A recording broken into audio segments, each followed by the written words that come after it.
Olá pessoal, eu sou Frank Thaís do canal História na Verdade. Antes de começar, deixa o like, porque o like é muito importante para a acessão do conteúdo da plataforma do YouTube. E quem gostar do conteúdo, se inscreva no canal, curte, compartilhe, divulgue o canal. A gente está quase chegando a 700 membros, né? Muita luta, com pouca divulgação, mas é isso que importa, tá? Eu queria falar hoje um pouco sobre a diferença do socialismo e do comunismo, tá? O que é o socialismo, né? Quem são os primeiros socialistas, né? E comunistas também, né? Então, Robert Owen, né? Charles Fourier, Saint-Simon, né? São os primeiros socialistas utópicos. Utópicos por quê? Porque eles não colocam em prática, né? Na tese 11 é Feuerbach, Karl Marx dizia a Feuerbach, até hoje os filósofos têm interpretado o mundo, mas não têm colocado as ações, né, em prática, né? Que é o materialismo histórico dialético de Marx, tá? Que coloca o socialismo e o comunismo em prática. O que é o socialismo? O socialismo é a fase anterior ao comunismo, em que o Estado é depauperado, o Estado é desmontado, né? E as pessoas vão receber, por exemplo, de acordo com o que trabalham. Né? Já no comunismo, que é o Estado administrado pelas comunas, que é o fim do Estado burguês, né? Porque Marx não acredita no Estado burguês como o gerador de igualdade social, né? Governado pelas comunas do comunismo, as pessoas recebem de acordo com as suas necessidades, tá? Então, o comunismo remunera ou dá de acordo com as necessidades e o socialismo de acordo com o trabalho, tá? E aí alguns livros que levam a crer isso, tá? Depois da Revolução Francesa, por exemplo, Frederic Engels analisa na situação da classe trabalhadora que os trabalhadores, e eu vou voltar a usar Engels quando eu falar do sistema carcerário brasileiro, tá? É, tem muitos trabalhadores, a situação da classe trabalhadora na Inglaterra, de Frederick Engels. Muitos trabalhadores, não é, tinham, Frederick Engels vai dizer que tinha algumas opções.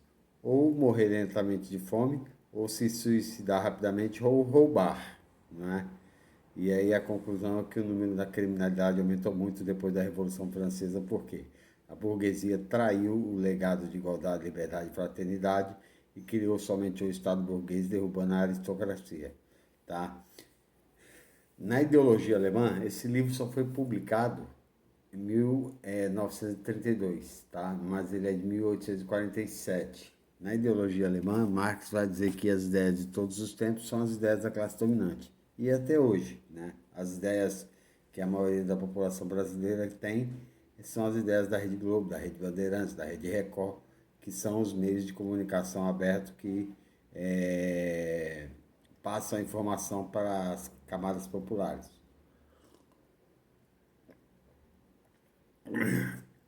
que passam a ter isso como verdade, tá? Esse livro de Marx, né, a Lutas de Classes na França, ele é de 1847, tá? Marx vai estar analisando as lutas de classe porque a burguesia traiu a classe trabalhadora, a classe trabalhadora não tem nem direito a voto, não é? Não tem direito a emprego, a empregabilidade é escassa, né? Vai haver uma revolta em 1848, né? Uma revolta que vai balançar toda a Europa em 1848 e que vai levar à criação de oficinas de corporação para empregar as classes trabalhadoras, tá? Esse livro, 18 Brumário, Marx vai estar dizendo, né, vai ser 18 Brumário, o 18 de Brumário de Luiz Bonaparte. Marx vai escrever um artigo para um jornal norte-americano sobre a situação da França no governo de Luiz Bonaparte, sobrinho de Napoleão Bonaparte. E Marx já está prevendo no estado de sítio, é de 1852 esse livro, né, que se ele desse um golpe seria a última vez que a monarquia subiria ao trono francês, e na verdade se concretizou em 1870, porque Luiz Bonaparte deu um golpe em 52 e ficou no poder até 1870, né, quando perdeu a guerra para Alsácia e para Lorena, né? E aí Marx escreve, né, esse livro antes, ainda em 1848, que é o Manifesto do Partido Comunista, né? O Manifesto do Partido Comunista foi escrito na,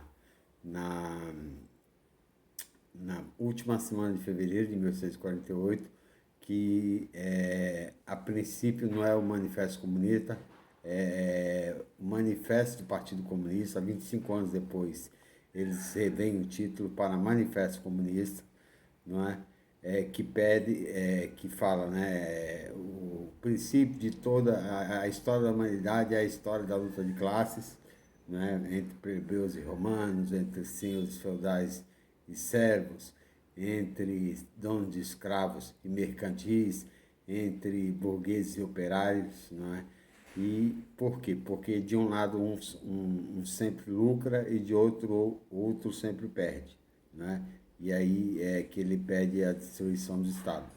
O marxismo, nem o marxismo, né, nem o socialismo advindo do marxismo, que é o depauperamento do Estado, prega o engrandecimento do Estado. Ao contrário, tanto o socialismo marxista como o comunismo de Marx prega o fim do Estado e a criação de um governo por comunas, né? Comunas de classe trabalhadora. Por quê? Porque ele diz que o Estado é burguês e ele vai afirmar isso, né, na ideologia alemã, né? Vai afirmar isso no livro chamado A Questão Judaica, né? E vai afirmar isso também no Manifesto do Partido Comunista, né? Que o Estado é burguês. O Estado não adianta você tentar colocar um modelo comunista no Estado, porque o Estado acaba se tornando capitalista. Não há como. Por isso que os regimes socialistas nunca deram certo. Por quê? Porque eles têm Estado, né? E o Estado tem que negociar com outros Estados capitalistas e acaba se tornando contaminado. O Estado se transforma em um Estado capitalista. Um exemplo é a China. A China é um modelo o quê? Um modelo socialista de mercado, não é? Então não é um modelo marxista, né? Marxista prega a destruição do Estado e a criação das comunas, são as comunas que gerariam o fim da desigualdade social e o fim das classes sociais. E por fim, a Guerra Civil na França. A Guerra Civil na França, Marx escreve em 1870, né, quando há a Comuna de Paris. A Comuna de Paris é a primeira experiência da classe trabalhadora, né, de tentativa de governar a França, né, a partir de Paris. É um governo comunal que é rapidamente destruído, né? 80 mil trabalhadores são assassinados, 40 mil são condenados à morte, enforcados, né, torturados e enforcados, né, e que geralmente o pessoal de direita não costuma falar, né? Eles falam muito da Revolução Francesa, que foi uma revolução sangrenta, e a Revolução Francesa foi burguesa, não é? Porque quem dominou a Revolução Francesa foi a burguesia. A classe mais pobre teve um curto espaço de tempo de dominação na Revolução Francesa, que foi o período de Robespierre, que foi 2 anos, 1791, 1792, mas de 1789 até 1799, a maioria do controle da Revolução Francesa estava na mão da burguesia, e a burguesia deu o poder a Napoleão Bonaparte, que consolidou o Estado burguês, o Estado que conhecemos hoje, o Estado capitalista, que gera miséria, gera concentração de renda, não é? E gera exploração da classe trabalhadora, tá? Esse episódio conhecido como Comuna de Paris não entra nos livros de história, por quê? Porque é uma história da classe trabalhadora. A classe trabalhadora não escreve a sua própria história. No 18 Brumário vai estar dito isso. O homem escreve sua própria história, mas não de acordo com o que pensa, mas de acordo com que a história é promovida a ele, né? E pesa sobre ele o passado, né, que vem anterior a ele. Então é como se dissesse, né? Ah, na ditadura foi boa. Então ele vai acreditar que na ditadura militar no Brasil foi bom também. E não foi, né? Foi uma ditadura sangrenta, sanguinária, que escravizou a classe trabalhadora, não é? Mas ele acredita por quê? Porque disseram para ele que foi bom, não é? Então ele carrega esse peso desse passado que o condena a viver em alienação constantemente. Ok, pessoal? Essa foi a minha participação e até a próxima.